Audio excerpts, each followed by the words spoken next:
वहीं पर जैसे पॉडकास्ट दे रहे थे आप, उसमें आपने एक दो बात बोली कि एक हो तो बताऊं। हाँ। इतनी है इंडस्ट्रियल स्केल, समझे? जैसे अकबर वगैरह थे ना कि 3000 हैरम में हैं, है ना? वो तो हैरम बना के खुलेआम करते थे। अब इसकी हिम्मत नहीं है खुलेआम करने की। अभी भी कुछ एक जर्नलिस्ट ने मुझे फोन करके बताया कि जब ये सीएम था तो सीएम बंगले से रात को अपनी प्राइवेट गाड़ी लेके निकल जाता था और उन्हें पता था किन किन घरों में, किन किन ठिकानों में इसने जाके साधना करनी है। वहीं पर हम कुछ इंटरव्यूज में देख रहा था आपके मोदी जी के साथ, और एक इंटरव्यू में एक बहुत अच्छी बात उन्होंने कही थी कि मैं कोई भी किताब होती है मैं उसको ऐसे ऐसे नहीं पढ़ता, मैं सिर्फ ऐसे पढ़ता हूँ। दूसरा क्या होता है, मेरा फोटोजेनिक है, मैं जब कागज आता है तो यूं मैं ऐसे ऐसे नहीं पढ़ता, पूरा पेज ऐसे ही, और मैं ऐसे रख देता हूँ।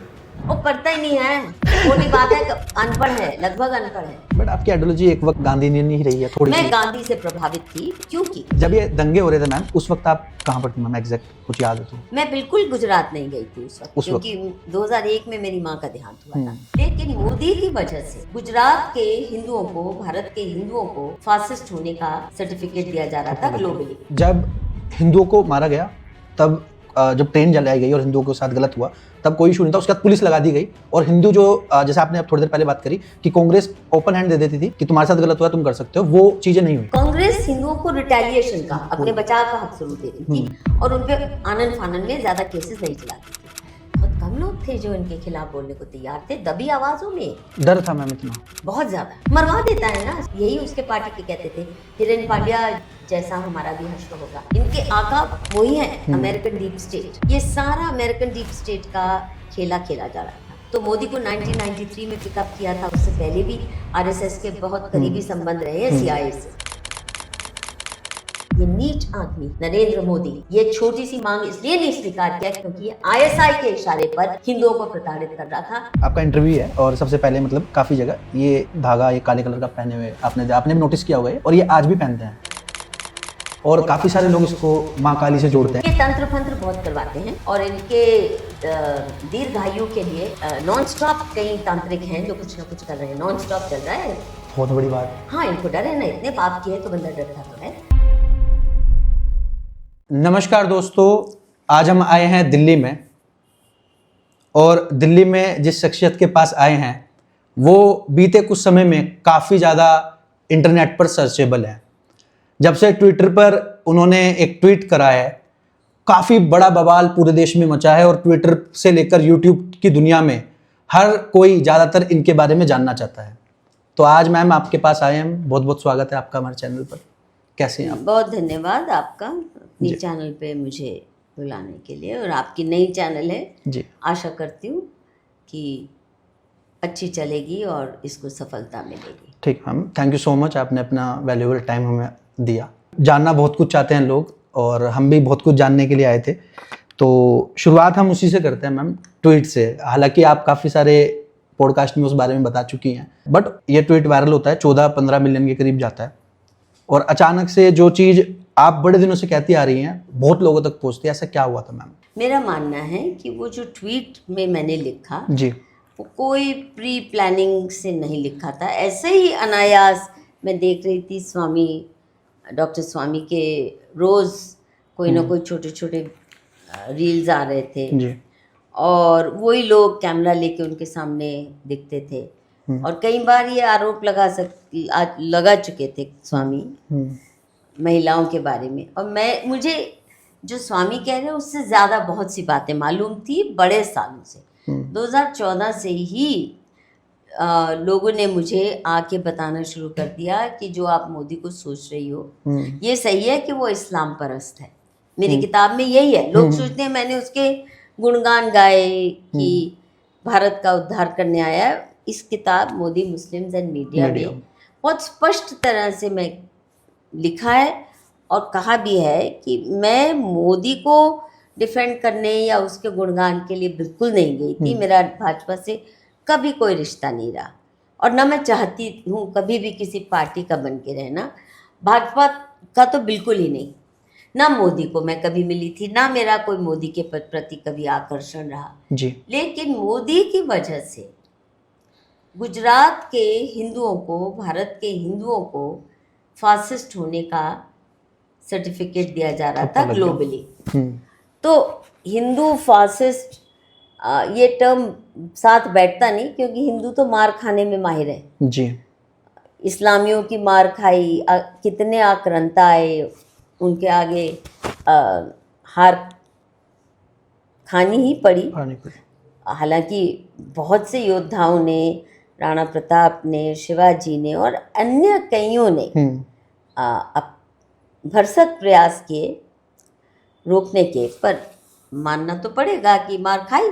जी। और वो हमारे ऊपर राजा बन के बैठ गए, मतलब बिल्कुल एक बारबैरिक सिविलाइजेशन से आए हुए लोग। और यहाँ देखिए ना किस शान शौकत से उन्होंने हुकूमत की। जी। उसके बाद अंग्रेज़ आए, कहीं पोर्चुगीज़ आए, कहीं फ्रेंच आए, ये सब आए और अपनी कॉलोनीज़ यहाँ इन्होंने बनाई। जी।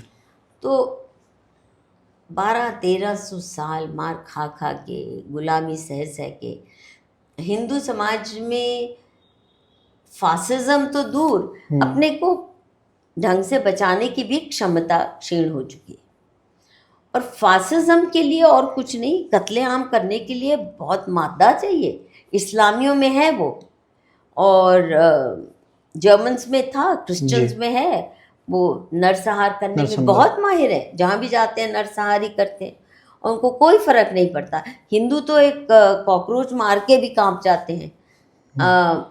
जो एक तो हमारे धर्म की जो मान्यताएं हैं, तो हर जीव में, हर प्राणी में हमें ईश्वर का रूप दिखता है, तो हम क्यों जीव हत्या तक तो कर नहीं सकते। तो मानवों की हत्या, अच्छा ये नहीं कि गुंडागर्दी नहीं फैली है हिंदू समाज में, और ख़ासकर जहाँ इस्लाम के बहुत करीब रहना पड़ा है, वहाँ बहुत भद्दी किस्म की गुंडागर्दी, बलात्कार का कल्चर सब आया है। लेकिन फासिस्ट होने के लिए ना बहुत आपके पास गुर्दा होना चाहिए, वो हिंदू में है नहीं।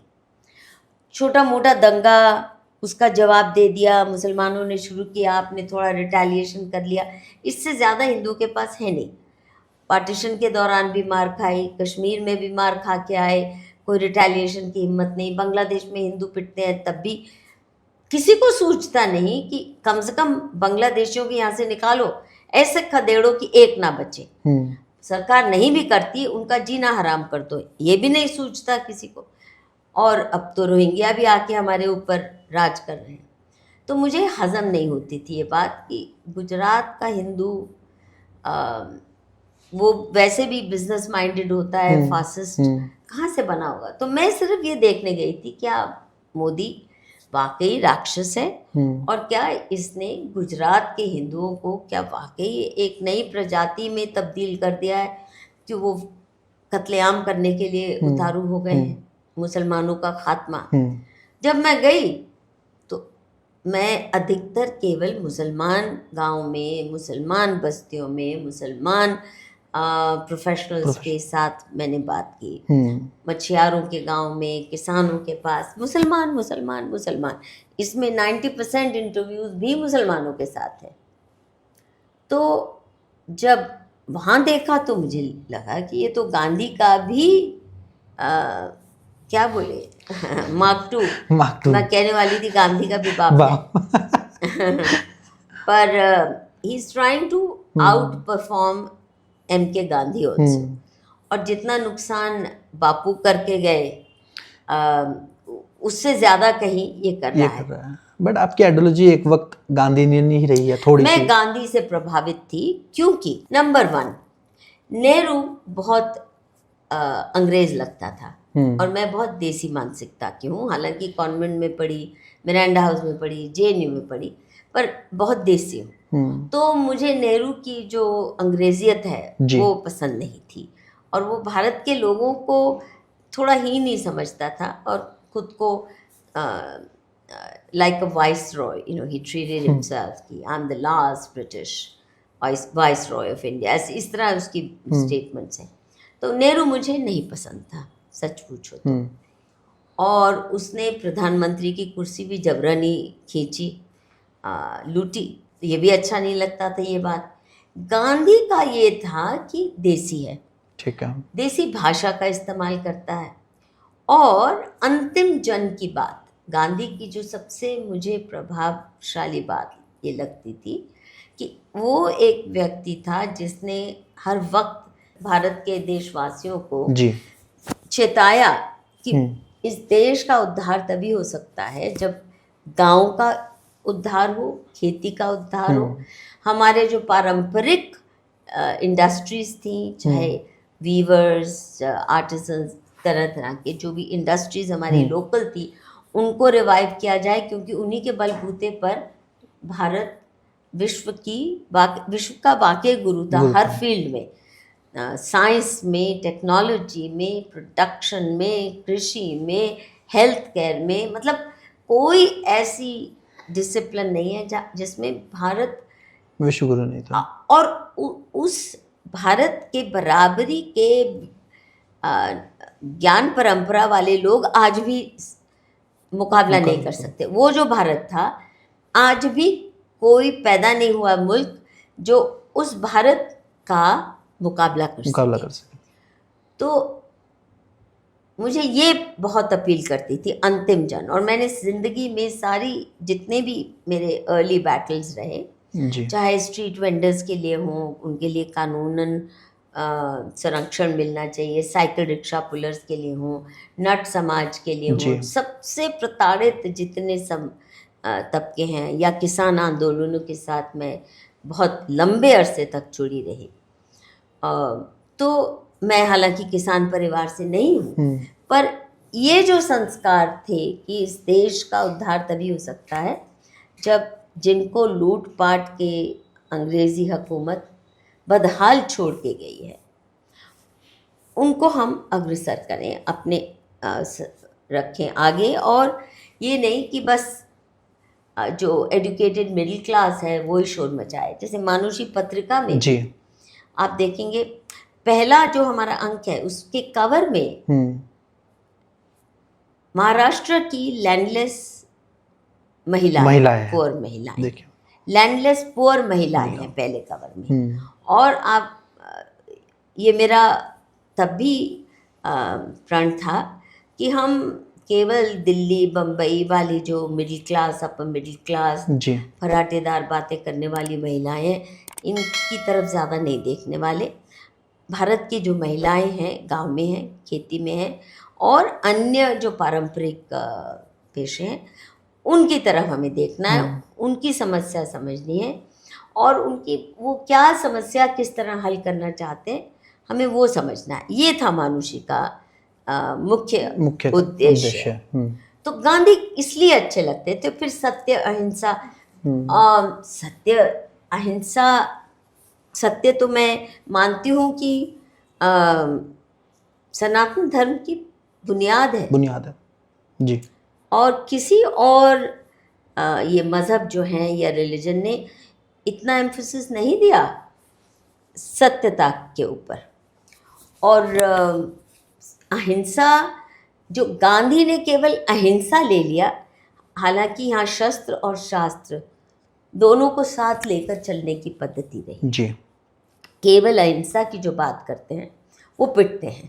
तो गांधी ने धीरे धीरे समझ आया कि उसकी अहिंसा ने नपुंसकतावाद फैलाया और भारत के पुरुषों को बिल्कुल डिजाम कर दिया, और अपने बचाव का भी हक नहीं है। गांधी तो यहाँ तक कहते थे कि अगर आपको मारने आए तो इससे कोई बड़ी अच्छी बात नहीं हो सकती, आप राम राम राम राम कहते और मारो मारो, और ये तो हिंदू धर्म के लिए सबसे बड़ी सेवा होगी।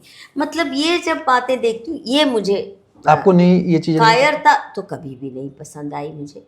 हालांकि जो इस्लाम की अग्रेशन है, जैसे मैं किसी ज़माने में ये सोचती थी कि जिन्ना के साथ, जीते हुए जिन्ना के साथ खड़े होने की बजाय मैं हारे हुए गांधी के साथ खड़े होना पसंद करूँगी। पर अब मैं कहती हूँ ना, मुझे हिंदू जिन्ना चाहिए, मुझे गांधी अब नहीं चाहिए। हिंदुओं में जिन्ना चाहिए आपको? हाँ, क्योंकि जीतने की, अपनी कौम के लिए मनवाने की हिम्मत होना, तो हमने तो कभी जिन्ना पैदा ही नहीं किया। हम तो भाई भाई करके पिटे जा रहे हैं। तो ये धीरे धीरे विचार बदलने चाहिए। देखिए, किसी के भी विचार अगर जो मैं 50 साल पहले सोचती थी और आज भी अगर मैं वही सोचती हूँ, इसका मतलब मूर्ख हूँ। मेरे डेड है ब्रेन और दिमाग ही नहीं, दिल भी और आंखें भी और कान भी, ना सुन रहे हैं और ना पहचान रहे हैं बदलती परिस्थिति के अलावा नए जो तथ्य सामने आ रहे हैं। तो इसलिए बहुत से लोग कहते हैं अरे पहले तो आप ये सोचती थी। हाँ, सोचती थी ना, इन कारणों से। क्यों गांधी से किन बातों पर मोह भंग हुआ वो भी आपको बता दिया, कि हिंदुओं को नपुंसक बनाया और हमारे ऊपर वो दुश्मन लाद दिए जिनका खुला एजेंडा है हिंदुओं का खात्मा। तो कैसे स्वीकार कर ले? और मैं तो पार्टीशन रेफ्यूजी फैमिली से हूँ। हाँ, उजड़ के आए मेरे माँ पिता, तो मैं कैसे स्वीकार कर लूँ कि इस्लाम को अपने सर पर बिठाया जाए? हालांकि मैं सोचती थी, देखिए हमारे जो संस्कार घर के भी होते हैं ना, उसके अलावा जो जैसे बॉलीवुड की फिल्में कितना रोमांटिक भाई भाई वाला रिश्ता बताते हैं। हाँ, और पार्टीशन पर भी जो फिल्में हैं वो भी मेरी किताब आ रही है। बॉलीवुड ने कैसे मैनिपुलेट करा है पूरी किताब। 30 साल पहले 25 साल पहले मैंने लिखी थी, उसको फाइनलाइज नहीं कर पाई, अब करूँगी। ठीक है। तो डेवलपमेंट आपके थिंकिंग में नए तथ्यों के साथ नहीं होती, तो इसका मतलब आप जड़ हैं। और तभी मैं कहती हूँ मैं फैक्टेरियन हूँ। कोई आइडियोलॉजी नहीं, कोई लेफ्ट नहीं, कोई राइट नहीं, कोई सोशलिज्म नहीं, कोई मार्क्सिज्म नहीं, कोई गांधीइज्म नहीं, फैक्टेरियन। मुझे तथ्य किस दिशा में किस निष्कर्ष पर लेके जाते हैं, मैं उस पर अडिग रहती हूँ। ठीक है। और तथ्य बदलते हैं तो मैं अपनी पोजीशन रिवाइज करती हूँ। जी, वहीं पर हम लेकर चलते हैं उस पॉडकास्ट को मेरठ की साइड। मेरठ के राइट्स में आपने कवर किया था 87 में। 80s में। हाँ, तो मैं मेरठ से आता हूँ। 4-5 साल मैं किया कवर। तो वहाँ पर मैम बेसिकली बहुत सारे नैरेटिव चलते हैं कि हिंदुओं के, इंटरनेट पर ही पढ़ा था। ठीक है। काफ़ी कुछ चीज़ें आती हैं निकल के कि वहाँ पर हिंदुओं की गलती थी, बट वो लैंड का कुछ मामला था नहीं, वही इंटरनेट पे था, क्योंकि इतनी ज़्यादा वो चीज़ें श्योरिटी है नहीं। बट आपकी साइड क्या थी? सबसे जो भयंकर दंगा हुआ, शुरुआत हुई थी एक डॉक्टर का बेटा, वो कम्युनिस्ट पार्टी के थे डॉक्टर, गाड़ी भी नहीं, वो प्रोफेसर था जी, जो प्रोफेसर थे कम्युनिस्ट पार्टी के, सीपीआई के जी, और उनका बेटा जो डॉक्टर था पेट्रोल पंप पे रुका और उसको गाड़ी में जला दिया गया। और फिर इन्होंने, अजय शर्मा नाम था आई थिंक उसका। नहीं, अजय नहीं था, मुझे याद आ जाएगा। ओके, अजय नहीं था। ओके। और उसके बाद बहुत सी हिंदुओं की लूम फैक्ट्रीज जलाई थी। फिर हिंदुओं ने रिटालिएशन किया और ज़बरदस्त किया। तो मैं उस वक्त कर्फ्यू के दौरान भी, हमारी एक ऑल वेमेन टीम थी मानुषी के, हम 4-5 छोटी उम्र की महिलाएं थीं और कुछ तो स्टूडेंट्स ही थी 1-2 जी। तो हम कर्फ्यू के दौरान भी हमने ये तय किया कि हम किसी भी दंगे की पहचान इस बात से करेंगे किस कम्युनिटी ने एक तो शुरू किया, दूसरा किसको कितना खामियाजा भुगतना पड़ा, किसके कितने घर जले, कितनी जाने गई, क्योंकि प्रशासन तो कभी सच बताता नहीं है। इंटरनेट पे 350 फ्लोट हो रहा है, 350 लोग मरे। सवाल नहीं, वो तो सही नहीं होगा, पर 350 की बात नहीं है। द नेचर ऑफ वायलेंस, कौन शुरू करता है, किस नियत से शुरू करता है। और फिर एक बात होती थी कांग्रेस के प्रशासन में कि दंगा भले ही मुसलमान शुरू करें, अब ये समझ आ रहा है, वो हिंदुओं को खुली छूट दे देते थे, ठीक है अब तुम जवाबी कार्रवाई कर लो।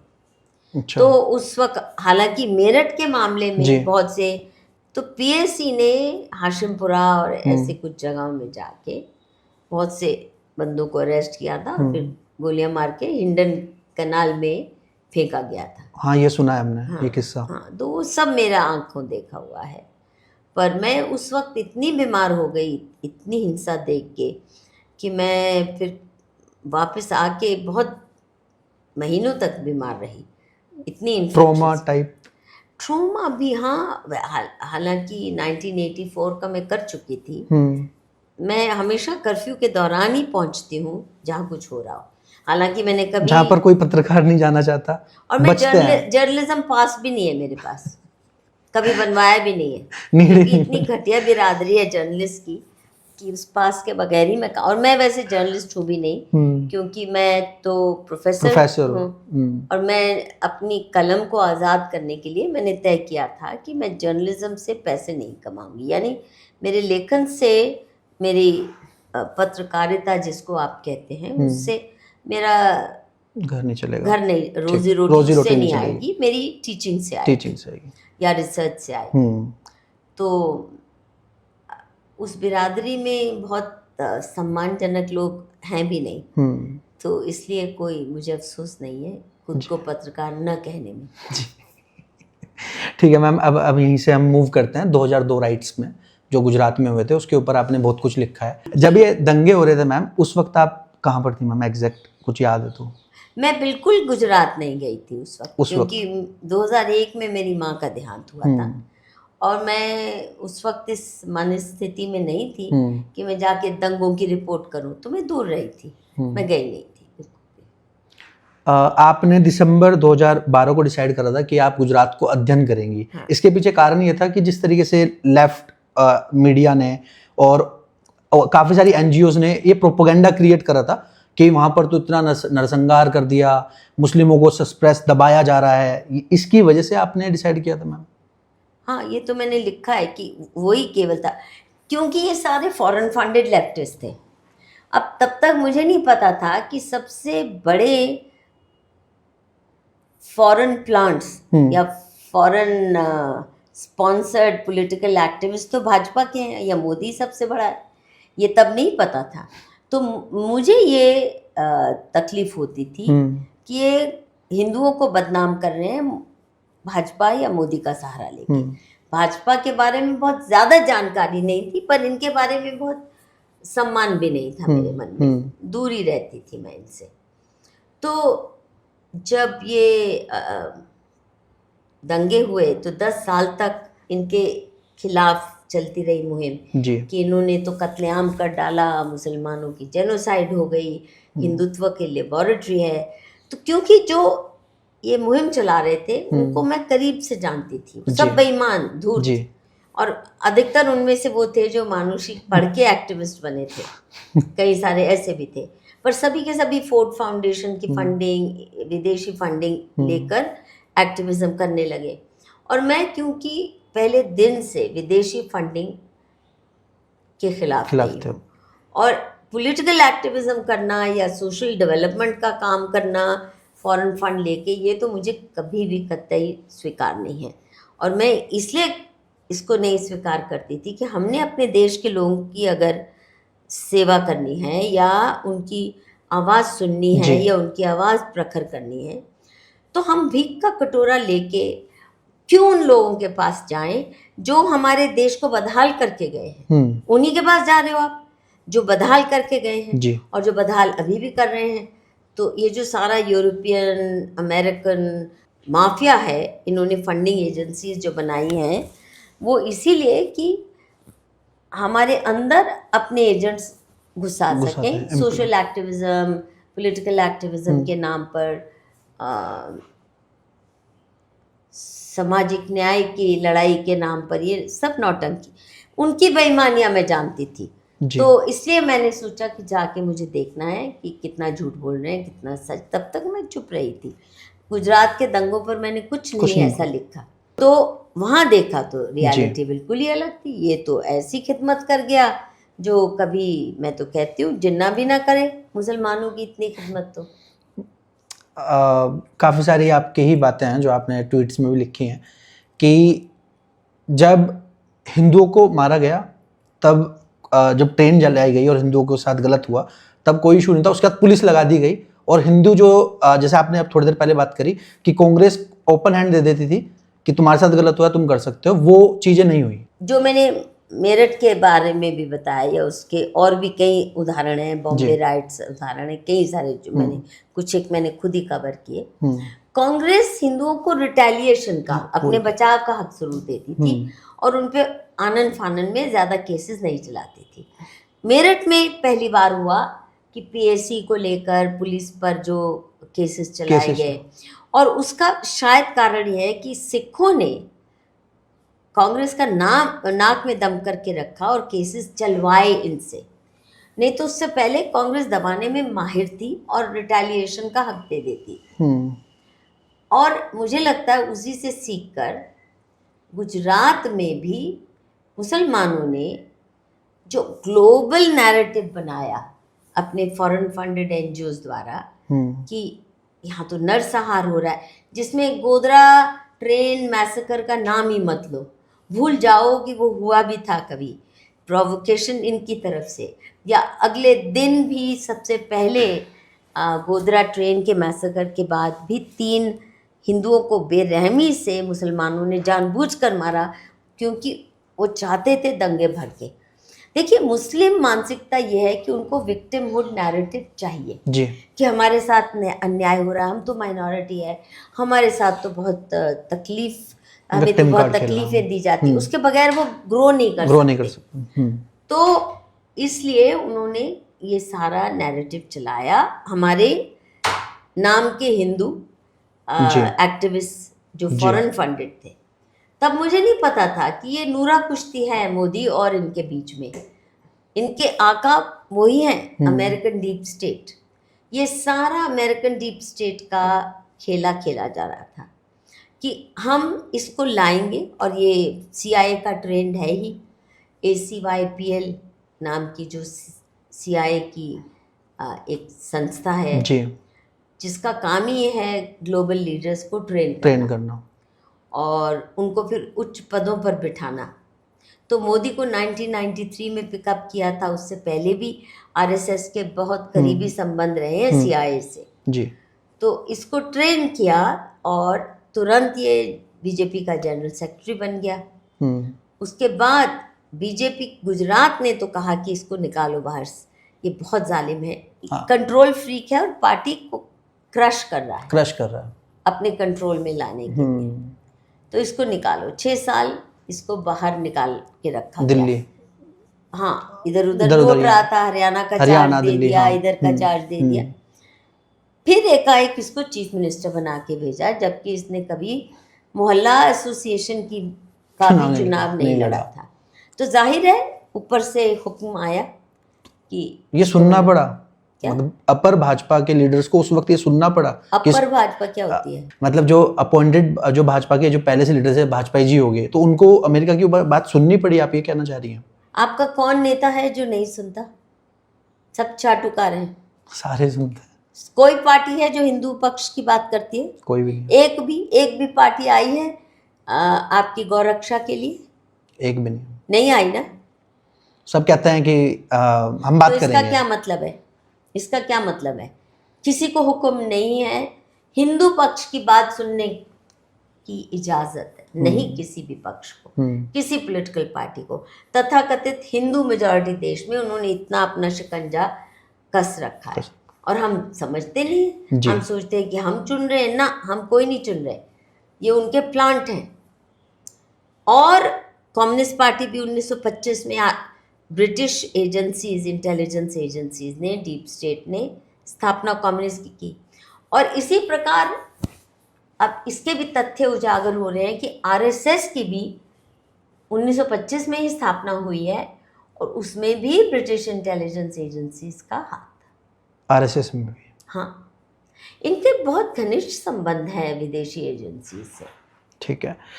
वहीं पर हम कुछ इंटरव्यूज़ में देख रहा था आपके, पहले भी देखे हैं, पर मोदी जी के साथ, और एक इंटरव्यू में एक बहुत अच्छी बात उन्होंने कही थी कि मैं कोई भी किताब होती है मैं उसको ऐसे ऐसे नहीं पढ़ता, मैं सिर्फ ऐसे पढ़ता हूँ। वो पढ़ता ही नहीं है, मोटी बात है, अनपढ़ है, लगभग अनपढ़ है। आपने ये उस वक्त बिल्कुल अच्छे से जान लिया था मैम, ये चीज़ आपको समझ आ गई थी जब उससे उनके साथ आप कन्वर्सेशन कर रही थी? नहीं, देखिए, मैं क्योंकि ज़मीनी ज्ञान को बहुत अहमियत देती हूँ और मैं अधिकतर चीज़ें ज़मीनी ज्ञान से प्राप्त की हूँ।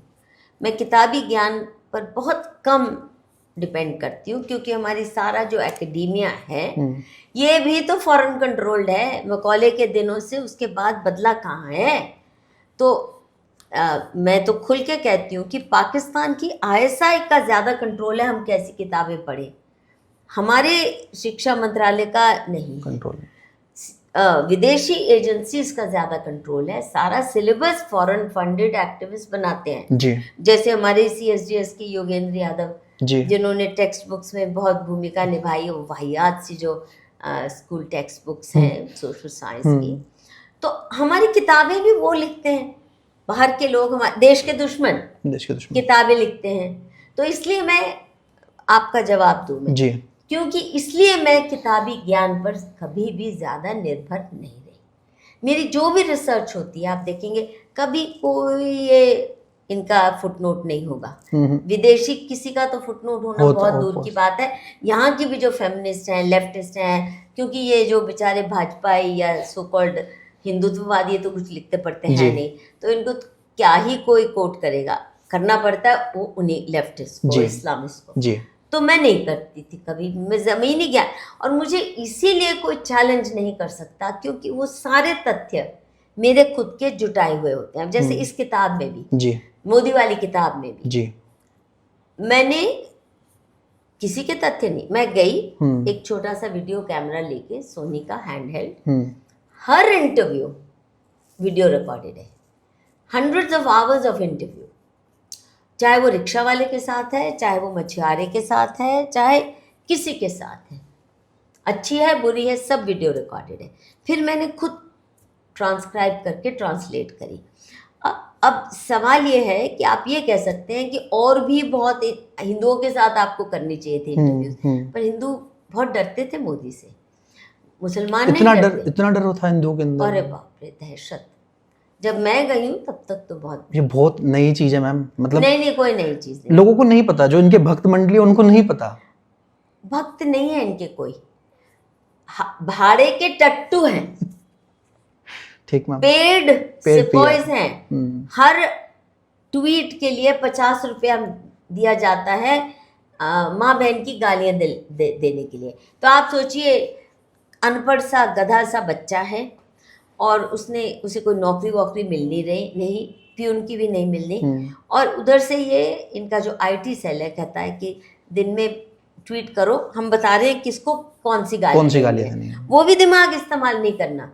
तो इसीलिए 2014 से कुत्ती रंडी और ऐसी बातें कह के मेरे कान तो पके ही, पर दिमाग भी पकने लगा। पर मैं झेलती गई। आपने देखा होगा कभी मैंने शोर नहीं मचाया, और नहीं तो ये सारी जो फेमिनिस्ट बहनें हैं ना, उनको कोई चूं कर दे तो महिलाओं के साथ ऐसे वैसे कैसे वो करना शुरू कर देती। I don't play the feminine card. अब मैं पब्लिक डोमेन में आई हूँ, पुरुषों के ऊपर मैं अगर सवालिया निशान लगा सकती हूँ, आप भी लगाओ। अब मैं आपको माँ बहन की गाली नहीं दूंगी क्योंकि मेरे संस्कार में नहीं। अगर आपके संस्कार ही वो हैं, आप भले ही ऐसे कुत्ती रंडी के माहौल में हैं, तो मैं क्या करूँ? आप तो वही देंगे ना मुझे जो आपके पास है। जी, वहीं पर आते हैं मैम दोबारा इंटरव्यू में। मैम सबसे बेस्ट चीज़ आपकी क्या लगी? एक लगा कि ये जो भी पूरे इंटरव्यू में बात बोली गई, मोदी जी ने जो बात करी, कुछ ऑनेस्ट रिप्लाईज दिए, कुछ ऐसी बातें, मानसी सोनी के बारे में भी कुछ बातें हुई। हाँ मैंने की थी, पूछा था आपने, पूछा था। पर सबसे बड़ी बात है कि मोदी जी ना खुद को बहुत महान धर्मात्मा, मेरे जैसों के लिए तो विशेषकर मीडिया के सामने या मेरे जैसों के लिए बहुत महान कर्मयोगी है, ऐसे अपने को पेश करना चाहते हैं, और किया भी उन्होंने। तो अगर आप जानते नहीं हैं इन्हें और आप जिस तरह वो बात करते हैं जी, तो जैसे उन्होंने कहा मैं पढ़ता नहीं हूँ, ऐसे देखता हूँ, और देख के उसका यही है कि पढ़ना आता नहीं, आदत नहीं, अभ्यास नहीं, शायद 12वीं पास भी नहीं है, शायद बोला है काफी सारे इंटरव्यूज में, ऐसे लोग कह रहे हैं, गुजरात के लोग बता रहे हैं। तो पढ़ने की इसको आदत नहीं है, पर एम्बिशन बहुत है। तो इसने जैसे खुद ही बताया कि मेरे ब्यूरोक्रेट्स मेरे पास फाइल लेके आते थे, तो मैं कहता था भैया 5 मिनट में मुझे समरी दे दो। हाँ मुझे बता दो, मैं नहीं हाँ, मैं नहीं पढ़ने वाला। इसका मतलब क्या कि इसका एजेंडा साफ था, ऐसे ब्यूरोक्रेट रखो, मिल बांट के खाएंगे, मैं इनको फुल फ्री हैंड दूंगा और ये मेरे हर चीज़ पर कवर करने की करने कोशिश का करेंगे। इंतज़ाम कर देंगे। तो ये तब नहीं इतना स्पष्ट था, क्योंकि गुजरात में लोग नहीं तब भी नहीं बोलते थे। जब मैं 2012-13 में गई हूँ तो बहुत कम लोग थे जो इनके खिलाफ बोलने को तैयार थे, दबी आवाज़ों में। डर था मैम इतना? बहुत ज़्यादा। मरवा देता है ना, सुना यही उसके पार्टी के कहते थे, हिरेन पांड्या जैसा हमारा भी हश्र होगा। फिर आप देखते हैं ईडी रेड, ये कर वो कर। हिंदुओं के प्रति तो ये बिल्कुल औरंगजेबी है, ये नॉर्मल नहीं है। इसके अंदर इतनी कुंठा है हिंदुओं के प्रति कि ये एक आंसू नहीं बहा सकता अगर इसके सामने 10 लाख हिंदुओं का कत्ल हो जाए, इसके आंख से एक आंसू नहीं आने वाला। बहुत बड़ी बात कह रहे हाँ, हैं मैं बता रही हूँ, मतलब नौटंकी भले कर दे पर वो भी नहीं करेगा, वहां से कट लेगा, वहां से कट लेगा, नहीं जाएगा वहां।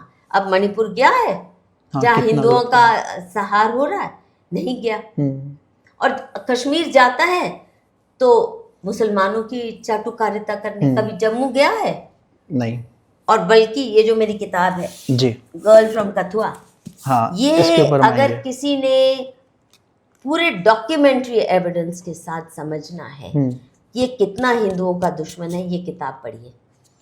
अब मैं खुल के कहती हूँ, 640 पन्ने की किताब 3 साल के अध्ययन के बाद ये मैंने पब्लिश की। और इसमें क्या मैंने सिद्ध किया जी, डॉक्यूमेंट्री एविडेंस के साथ। नंबर 1, ये जो लड़की 8 साल की मुसलमान लड़की, कहते हैं हिंदुओं ने, 8 हिंदुओं ने इसको सामूहिक बलात्कार किया एक मंदिर में। उसके बाद 6 दिन बाद उसका कत्ल करके उसकी लाश अपने ही पिछवाड़े में फेंक दी। हाँ, मंदिर के पीछे, अपने ही पिछवाड़े में। हाँ।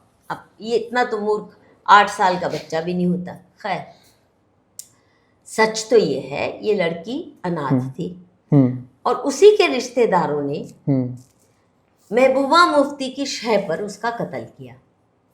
और प्लान यही था कि हिंदुओं को इस जुर्म का दोषी बनाओ, झूठ फरेब का अख्तियार करके। और यही सारे foreign funded NGOs, Indira Jaising, Teesta Setalvad, Harsh Mander, ये सारा माफिया इकट्ठा हो जाता है। जो नैरेटिव चलने लगा, नैरेटिव ग्लोबली फ्लोट करो कि हिंदुओं ने क्या किया, क्योंकि हिंदू मुसलमानों का खात्मा करना चाहते हैं।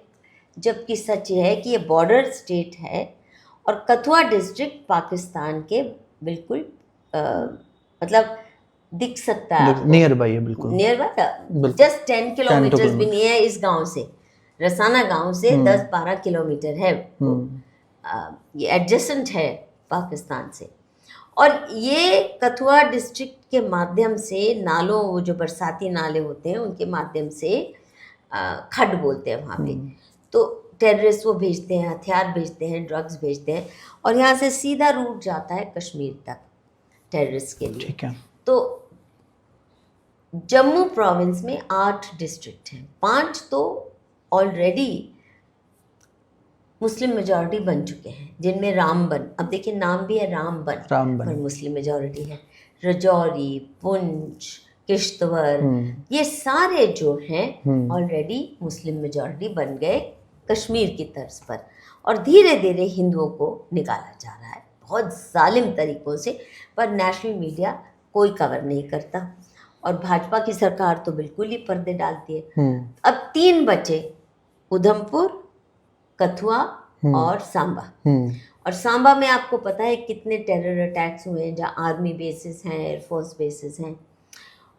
ये भी हिंदू विहीन करने हैं, यहाँ भी मुसलमान लाने हैं, यहाँ भी टेररिस्ट के लिए सेफ हाइडआउट्स बनाने हैं, यहाँ भी रोहिंग्या बांग्लादेशी सेटल करने हैं, क्योंकि सब आर्मी बेसिस के आसपास इन्होंने इलीगल रोहिंग्या और बांग्लादेशी बस्तियां बसाई हुई हैं।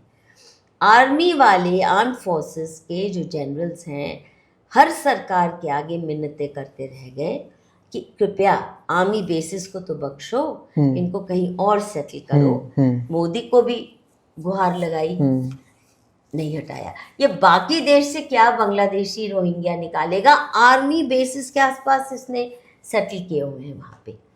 तो आप सोचिए कितनी इनसिक्योर है हमारी आर्म फोर्सेस भी, क्योंकि हमारा पॉलिटिकल लीडर, शिखर का जो पॉलिटिकल लीडरशिप है वो बिकाऊ है, वो कॉम्प्रोमाइज्ड है।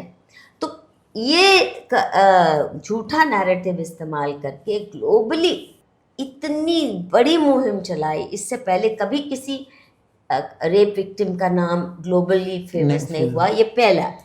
और उसका मकसद था, फिर इसने महबूबा मुफ्ती ने हिंदू गांव पर रेड करके आनन फानन में नौजवान लड़के अरेस्ट करने शुरू किए, सैकड़ों की तादाद पर लोग तादाद पर, हाँ, और बिल्कुल इनोसेंट टॉर्चर कर रहे हैं उनसे झूठे बयान दिलवाने के लिए। और मकसद यही था, और हिंदू गांव खाली होने लग गए, रसाना बिल्कुल खाली हो गया, लोग चले गए, लोग चलना। और अपने नौजवान बच्चों को सब लोग, हिंदुओं ने कोशिश की, जाओ बाहर, यहाँ हम सेफ सिक्योर नहीं है।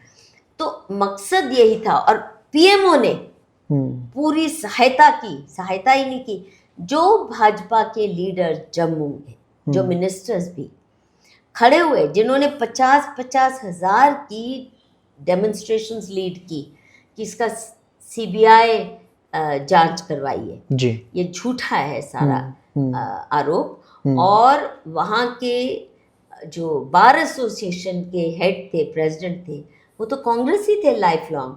ही led a protest, Jammu bandh की कॉल दी, सारा जम्मू बंद हुआ।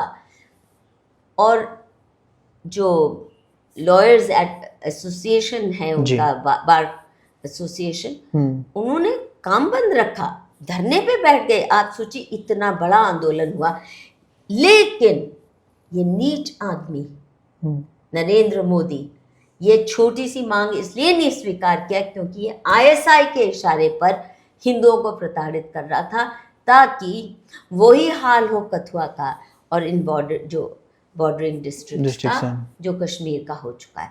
इस आदमी ने जो आतंक उस वक़्त फैलाया और हिंदुओं को बदनाम कराया और महबूबा मुफ्ती का पूरा साथ दिया, तो उसके बाद से तो मैं सोचती हूँ कि अगर ये अभी तो रावण की तरह साधु के भेष में आया, ये स्वयं भोले शंकर बन के भी आ जाए तो मैं इसको विश्वास तो क्या, मैं इसको नरक में भी स्थान न मिले। और मैं तो ये कहती हूँ नरक में तो स्थान मिलेगा ही नहीं, क्योंकि वो छोटे मोटे पाप वाले वहां पहुंचते हैं। इसको तो जन्नत में भी 72 हूरों वाली जन्नत में भी जगह नहीं मिलने वाली, या उनके नरक में भी, क्योंकि वो कहेंगे तुम अपनों के नहीं हुए। तो इसका इंतजाम तो मोदी जी कर रहे हैं कि हूरों वाली जन्नत मिल जाए।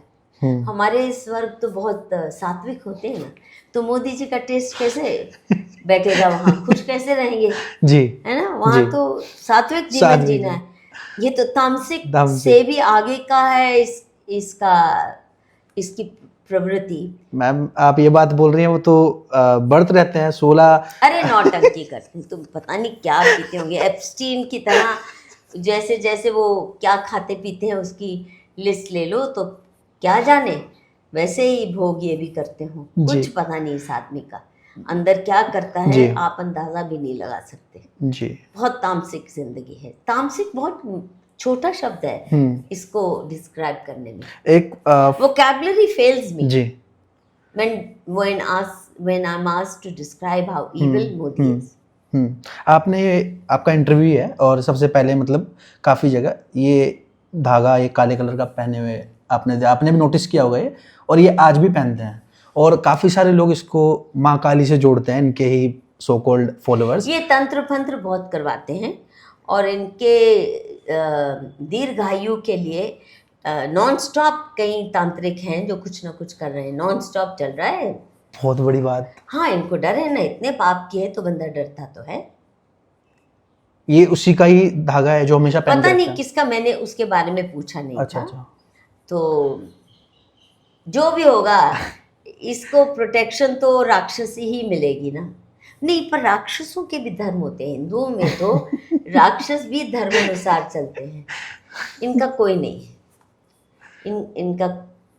इनकी कोई मर्यादा नहीं, जी किसी हद तक जा सकते हैं, खासकर निर्दोषों को और हिंदुओं को प्रताड़ित करने के लिए। एक जिसमें ना डेविलिश डिजायर होती है प्रताड़ित होते हुए देखने की, कुछ लोग होते हैं ना ऐसे। अब देखिए शंकराचार्य जी के साथ क्या किया, मतलब इतने निर्दोष निष्पाप व्यक्ति के ऊपर पोक्सो पॉक्सो एक्ट लगा दिया। मैंने कहा ना, ये नरक में भी स्थान नहीं पाएगा, इतना गंदा है ये। जी। वहीं पर जैसे पॉडकास्ट दे रहे थे आप, उसमें आपने एक दो बात बोली कि एक हो तो बताऊं। हाँ, इतनी है इंडस्ट्रियल स्केल, समझे? जैसे अकबर वगैरह थे ना कि 3000 हैरम में है ना, वो तो हैरम बना के खुलेआम करते थे। अब इसकी हिम्मत नहीं है खुलेआम करने की, कि अपना बना ले। पर बाप रे, इसकी हवस की शिकार कौन कौन हुई हैं, कितनी हुई हैं, गिनती कभी तो होगी। उसके चर्चे और उसकी खबरें गुजरात के जर्नलिस्ट लाते हैं मेरे पास, अभी भी कुछ एक जर्नलिस्ट ने मुझे फ़ोन करके बताया कि जब ये सीएम था तो सीएम बंगले से रात को अपनी प्राइवेट गाड़ी लेके निकल जाता था, और उन्हें पता था किन किन घरों में, किन किन ठिकानों में इसने जाके साधना करनी है। साधना। जी। वहीं पर हम दोबारा जम्मू पे ही आते हैं। 2020 में आपने एक पार्टी रिफॉर्म हुई, आप फाउंडिंग मेंबर थी एकजुट जम्मू। नहीं, मैंने फाउंडिंग मेंबर देखिए इस तरह थी जी। मैं ये कथुआ की किताब के लिए अध्ययन करने गई। वहाँ अंकुर शर्मा और पानून कश्मीर के कुछ लोगों से मेरी मुलाकात हुई, और अंकुर शर्मा उन दिनों बहुत ये बड़ी संघियों की आदत होती है। ही ऑल्सो संघी, अब तो संघी ही है, अब तो प्रॉपर ही है। वो कुछ भी नहीं, अपॉर्चुनिस्ट है।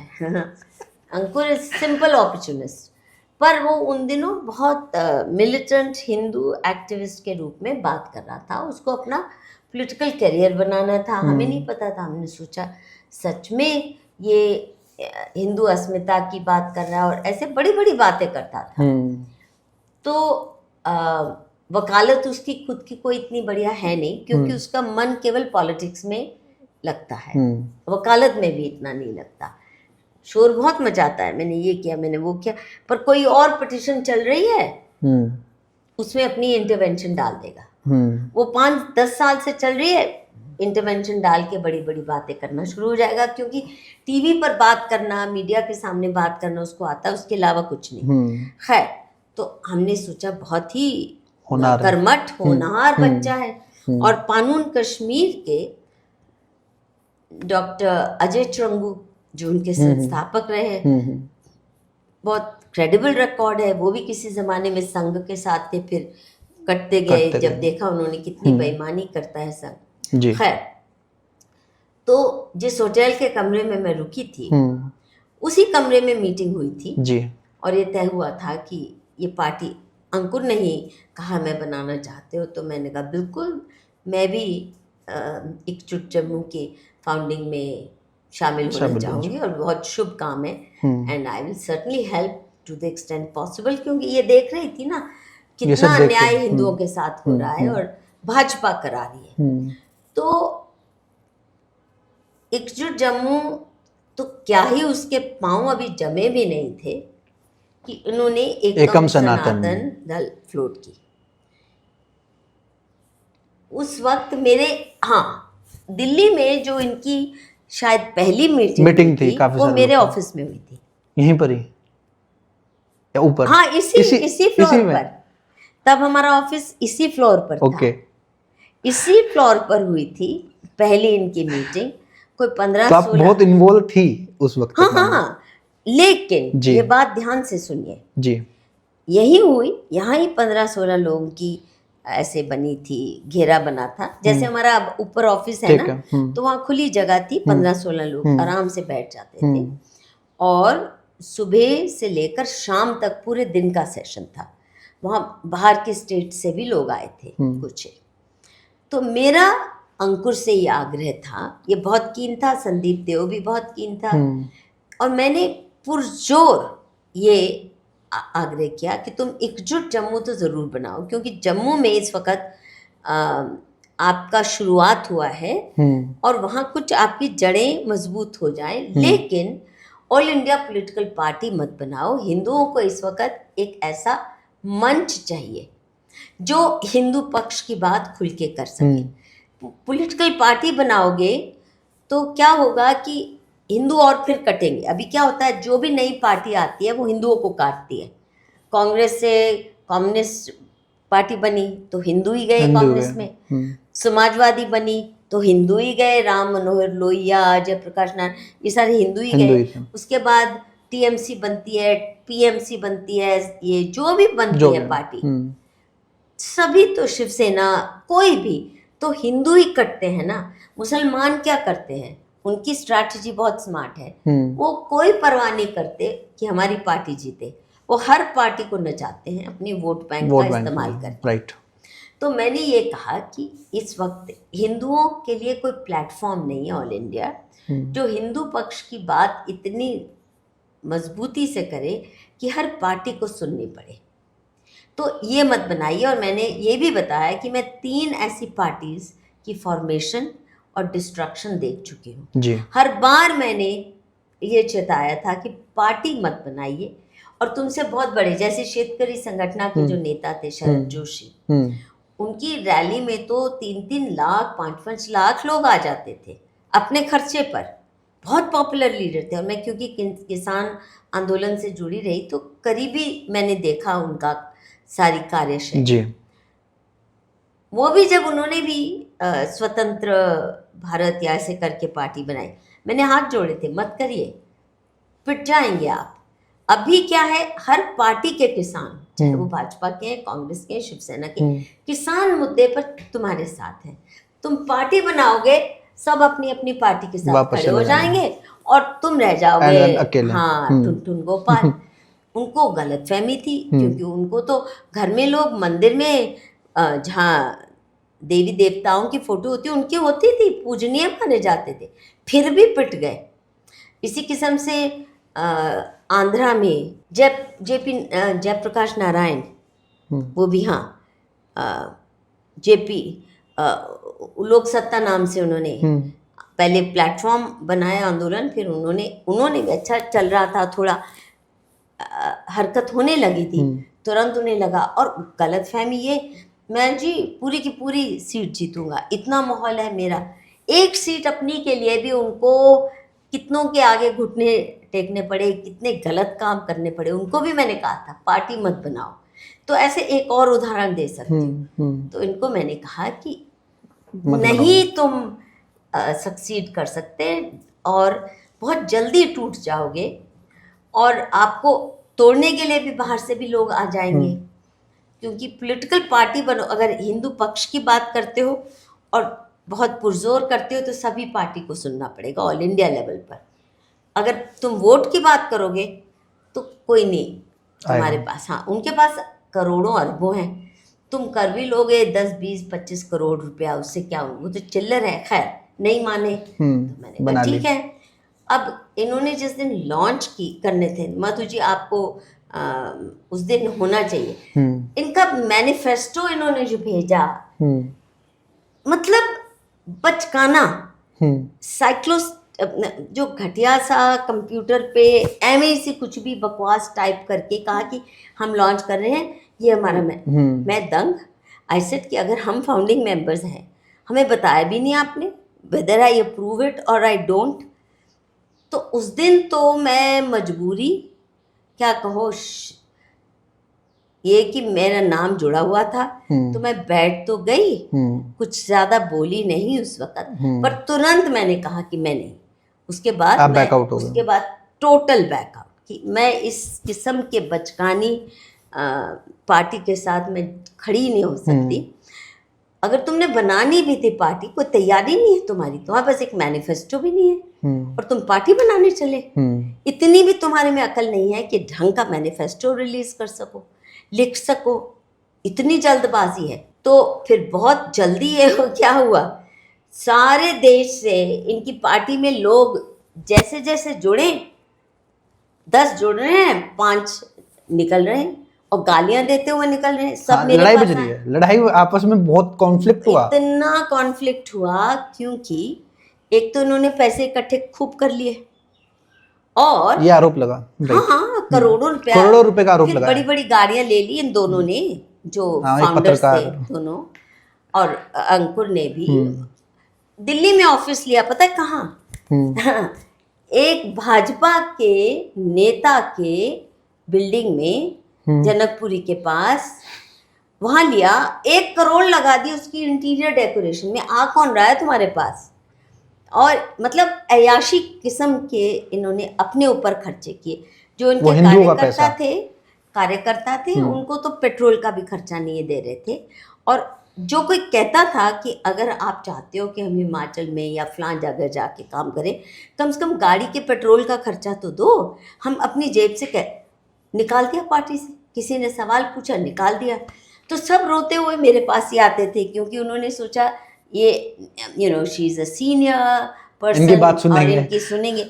मैंने कहा मैंने तो पहले दिन ही कान पकड़ लिए थे, अब ये अपनी मौत मरेंगे। फिर स्पष्ट हो गया ये पार्टी भाजपा ने बनाई थी ब्लास्ट करने के लिए। जैसे पुष्पेंद्र कुलश्रेष्ठ जो हैं, उसके ऊपर तो मैंने पूरे चिट्ठे पत्रे खोले। ये क्या भाजपा का रहता है कि हमेशा अपने आरएसएस और भाजपा मिलके, और मोदी का दिमाग चल पड़े तो फिर आप सोच सकते हैं कैसे दुष्ट काम होंगे। ये खड़े करते हैं लोग, हिंदू संगठनों में घुसो, जैसे कोई अच्छा काम कर रहा है वहां जाके घुस जाओ, उससे ऊंची ऊंची बातें करने शुरू कर दो, धुआंधार भाषण उसके बिहाफ पे करने शुरू कर दो। वो सोचेगा मंत्रमुग्ध होके कि मेरी बात तो बहुत आगे पहुंचा रहे हैं ये, और हम तुम्हारी बड़ी बड़ी मीटिंग्स ऑर्गेनाइज कर देंगे संघ के द्वारा, तुम धुआंधार भाषण करना। वो सोचेगा मैं तो छोटा सा एनजीओ हूँ या छोटी सी संस्था, ये पुष्पेंद्र जुड़ गया या अंकुर जुड़ गया तो मैं बहुत बड़े हो जाऊंगा। और फिर एन मौके पे उसको तोड़ो, हाईजैक नहीं, उसको तोड़ो, नष्ट करो, कुचलो, रेप करो। यही किया इन दोनों ने मिलकर। अच्छा, अंकुर तो बोले मेरे पास वो हमारा एमपी है जो हमारे एरिया का, डॉक्टर जितेंद्र सिंह, और बहुत ही धूर्त आदमी है वो, पीएमओ में भी है, सीबीआई इंचार्ज। और उसके पास भी मैं गई थी जब कथुआ की किताब लेकर कि ये मत करो, आप बहुत प्रताड़ित कर रहे हो हिंदुओं को और आपको भुगतना पड़ेगा। बोलता क्या तो कांग्रेस को वोट करेंगे क्या? मैं दंग रह गई इस अहंकार से। केवल 2 नेताओं के घर से मैं रोती हुई निकली हूँ। एक इसके डॉक्टर जितेंद्र सिंह जो कथुआ को रिप्रेजेंट करता है, और दूसरे वो भी भाजपा के थे, दिल्ली के जो मदन लाल खुराना।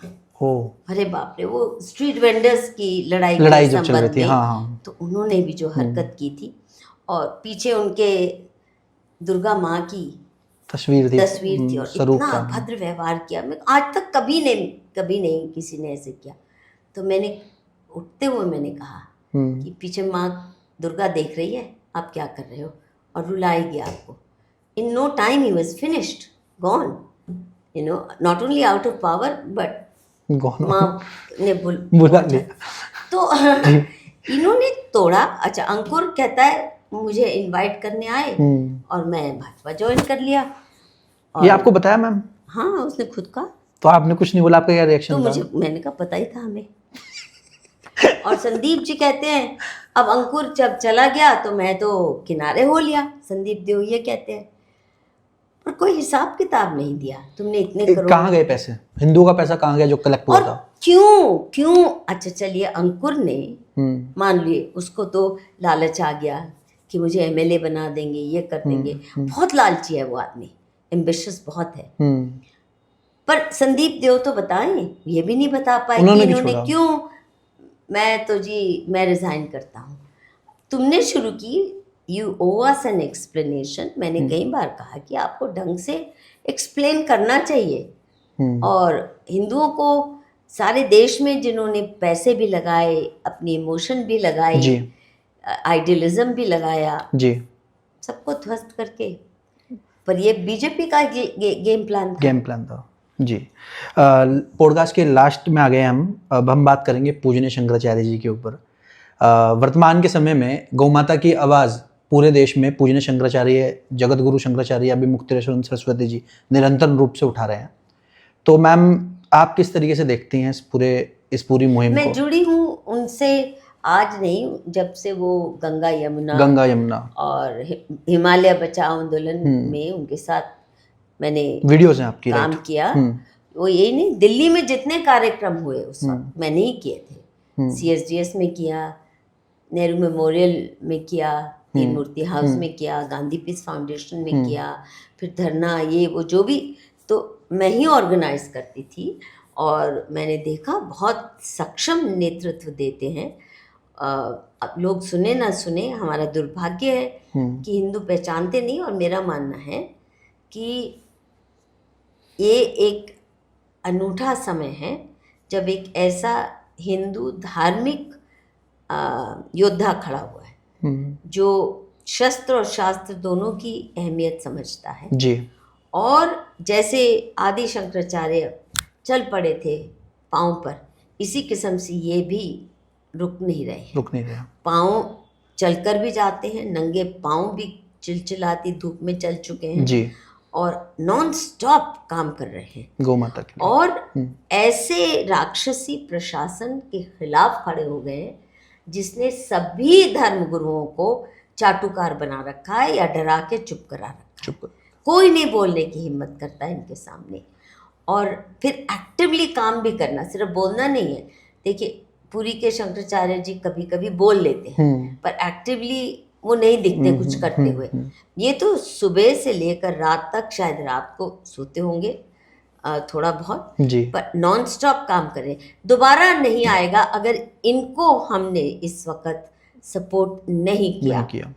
और ये हमारा बहुत बड़ा सौभाग्य है कि ऐसा व्यक्ति उठ खड़ा हुआ है और इनमें बहुत विशिष्टताएं हैं। जैसे एक तो करेज, फिजिकल करेज, सड़क पे लाठियां तक खाई हैं इन्होंने काशी में, राइट। धरने पर बैठ जाते हैं। मेरे साथ भी, हमारे साथ भी जब गंगा यमुना का आंदोलन चल रहा था तो हम तब भी बैठे थे इनके साथ सड़क पे।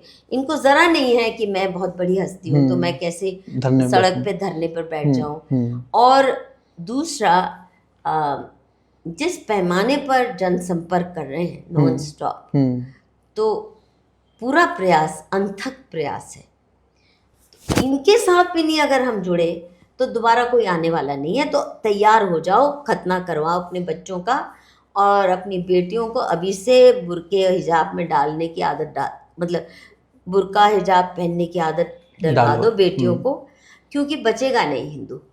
या फिर गिरजा घर में जाके करवा लो उसका धर्मांतरण, तो बचेगा नहीं हिंदू अगर ऐसे व्यक्ति के साथ भी हम नहीं खड़े हुए। और बहादुर भी हैं और तर्क सम्मत बात करते हैं, शास्त्र सम्मत बात करते हैं, लेकिन लकीर के फकीर नहीं है। अभी जैसे मान लीजिए किसी इशू पर उन्होंने एक्स बात कही और मैं कहूँ नहीं भाई जी, जरा ये भी पहलू देख लीजिए, ये जो आपने कहा है ना, इसमें ये मिसिंग है, इसकी तरफ ध्यान जरूर दीजिए। चाहे वो शास्त्र की बात हो, और मैं तो कोई बहुत स्कॉलर नहीं हूँ शास्त्र की, पर फिर भी सुनेंगे। और अगर अकल की बात हो तो अपनी पोजीशन में संशोधन भी कर लेंगे। ऐसा तो मिलता नहीं है कोई। शंकराचार्य तो बाकी जो हैं वो तो इतना डिस्टेंस मेंटेन करते हैं कि उनको डायलॉग, संवाद नहीं करना आता। ये एक व्यक्ति बहुत दिन बाद मैं देख रही हूँ, कोई धर्म गुरु जो केवल प्रवचन नहीं देता ना, संवाद करता है, हर छोटे बड़े सवाल का जवाब देता है। मैं देखती हूँ 50 अगर टीवी चैनल्स वाले हैं, सबको एक्सक्लूसिव इंटरव्यू भी चाहिए प्रेस कॉन्फ्रेंस के बाद, हर एक को एक्सक्लूसिव देंगे, चाहे वो चैनल छोटा हो, सब्सक्राइबर हो या 2.5 लाख चाहे का, 2.5 करोड़, 2.5 करोड़, तब भी एक समान एक ट्रीट लेवल करते हैं। बिल्कुल। तो ऐसा व्यक्ति जो छोटा बड़ा ना समझकर किसी को निग्लेक्ट करे, और ऐसा व्यक्ति जो नॉन स्टॉप लगा है, और मेरा मानना है जैसे 2 चीज़ें ये लिटमस टेस्ट हैं। अगर हिंदू अपनी पावन नदियों को बचाने में सक्षम नहीं होते, और अगर हिंदू गौ माता को बचाने में सक्षम नहीं होते जी, तो आपका जीना मरना व्यर्थ है, मर जाओ फिर, इससे अच्छा लुप्त हो जाओ, कोई बात नहीं। अगर आप गौ माता की रक्षा नहीं कर सकते, अपने घर की बेटियों की भी नहीं कर पाएंगे। बिल्कुल। और ये लिटमस टेस्ट है, बड़ा इम्पोर्टेंट, ये हमारे इम्तिहान का मौका है जी। तो मैं तो सबसे हाथ जोड़कर विनम्र आवेदन करती हूँ, अभी नहीं तो कभी नहीं, दोबारा ऐसे मौके नहीं आते जी। और इतने हम तंग आ चुके थे, पक चुके थे, पॉलिटिकल पार्टीज जो पूरी तरह से क्रिमिनलाइज हो चुकी हैं, और हिंदू की बात कोई भी करने को तैयार नहीं है। सब हमें सबवर्ट कर रहे हैं, सब साबोटाज कर रहे हैं जी। ऐसे समय में कोई उठ खड़ा हुआ है जो हिंदू समाज को तोड़ने के बजाय जोड़ने की बात कर रहा है। हर पॉलिटिकल पार्टी हमें तोड़ने का प्रयास करती है, लेकिन शंकराचार्य जी जोड़ रहे हैं और सही मुद्दों पर जोड़ रहे हैं जी। तो इनके साथ अगर नहीं जोड़ेंगे तो करवा लीजिए जी अपने बच्चों का अभिषेक खतना वतना और तैयार हो जाइए, बचेगा नहीं कोई जी। अगले 20-25 साल। जी। लास्ट 1-2 सवाल, और लास्ट ही था ये। एक ही लास्ट सवाल मैम, काशी में विध्वंस हुआ, उसमें आपने 2021 में आवाज़ जब उठाई, आप भी उसमें थे, आपने बहुत ट्वीट्स डाले और उसमें बहुत सारे लोग थे, तो मैम आपको किस तरीके से देखते हैं कि हमारे धर्म तीर्थ स्थल को किस तरीके से इन्होंने एक अड्डा बना दिया है, पैसे छापने की मशीन बना दिया है? अभी तो हैमबर्गर, पिज्जा हट, ये वाला ना टूरिस्टी स्पॉट बना दिया है। तो बहुत जल्दी क्या होता है ना, जहाँ भी टूरिस्ट जाते हैं ना जी, तो वहाँ पे ब्रोथल भी खुल जाते हैं, तो वहाँ भी वो भी पहुँचवा देंगे, कोई बड़ी बात नहीं। ऑलरेडी हो रहा है बड़े पैमाने पर, क्रूज चल रही है माँ गंगा पर। क्रूज को इतना बड़ा पाप नहीं है जितने बड़े पाप शुरू हो गए। इतनी करप्शन उस कॉरिडोर के बनाने में, मूर्तियां तोड़ी, पुराने मंदिर तोड़े, आपने मुसलमानों से तोड़वाए मंदिर, वो भी रोहिंग्या मुसलमानों से, मूता भी उन मूर्तियों पर, और क्या नहीं किया। अब ये अगर आप लोग, अब मोदी जी को लगता है ये पाप माफ होंगे, कुछ सवाल ही नहीं, बहुत भुगतेंगे, बुरी तरह भुगतेंगे। और इतिहास में काली स्याही से भी कोई बदतर स्याही होगी, काले अक्षरों में नहीं, कोई खास ही स्याही हमें इजाद करनी पड़ेगी जिसमें आपका नाम लिखा जाए जी, उससे भी बदतर जी। लास्ट मैसेज क्या देना चाहती हैं हमारी ऑडियंस को आप? मैंने दे दिया, मेरा मैसेज है पॉलिटिकल पार्टीज को भूल जाओ। अगर हिंदू समाज को एकत्रित करना है, 3 चीजें। नंबर 1, धर्म गुरुओं के साथ जुड़ो। कम से कम आज के दिन मुझे शंकराचार्य अभिमुक्तेश्वरानंद से कोई बेहतर नहीं दिखता, और इसलिए जुड़ जाइए उनके साथ, उनके मुद्दों के साथ जुड़ जाइए। मैं नहीं कह रही हूँ कि आप भक्ति भाव करें, उनके शिष्य बने, जिन मुद्दों पर वो लड़ाई लड़ रहे हो उसमें सहयोग दीजिए। और इस गो प्रोटेक्शन, काउ प्रोटेक्शन यात्रा जो चला रहे हैं 3 मई से, उसमें जुड़िए। नंबर 2, हिंदू समाज को जोड़ के अगर आप रखना चाहते हैं, पॉलिटिकल पार्टीज को अपने मोहल्लों में, अपने गांव में मत घुसने दो। वोट भले ही किसी को डालो, लेकिन ये तय कर लो कि पॉलिटिकल पार्टीज जो हैं आपके समाज को, आपकी जाति को, बिरादरी को नहीं तोड़ेंगे। और शादियां अपनी जात बिरादरी में ही करो, तभी हिंदू समाज इकट्ठा रह सकेगा। हजारों साल तक हिंदू समाज इकट्ठा इसलिए रहा क्योंकि सब शादियां जाति बिरादरी में होती थी जी। अभी जब आप इधर से उधर भटक रहे हैं, कोई कम्युनिटी बन ही नहीं पाती है, आप अकेले रह जाते हैं। कोई भी आपके साथ दुर्घटना हो, आपकी बेटी कोई उठा ले गया, अपने आप कोई 500,000 लोग नहीं आपके लिए खड़े होते। हालांकि धोबी समाज जो अपने मोहल्लों में रहते हैं, धोबियों के बीच ही शादी करते हैं, उनकी लड़की को कोई उठाएगा ना तो तुरंत सारा समाज इकट्ठा हो जाएगा। बिल्कुल। पर जो पढ़े लिखे हिंदू हैं, जो सेक्युलरिज्म के नाम पर, लिबरलिज्म के नाम पर इधर उधर कहीं भी शादी कर लेते हैं, इश्तिहार लेकर, मैरिज ब्यूरो से लेकर, और ये जो लव रोमांस वाली बकवासबाजी, जी कृपया समाज को जोड़े रखिए अपने, और परिवार के कोई भी झगड़े जी कोर्ट कचहरी मत लेके जाइए। हिंदू समाज तभी जुड़ा रहेगा अगर हमारे पारिवारिक और अपने अंदरूनी सामाजिक और पड़ोस के झगड़े हम सुलझाने की क्षमता रखते हैं। तो यही मेरा मैसेज है। ठीक है मैम, हमारे audience, thank you so much for joining us, and आपने अपना महत्वपूर्ण समय दिया उसके लिए दोबारा धन्यवाद।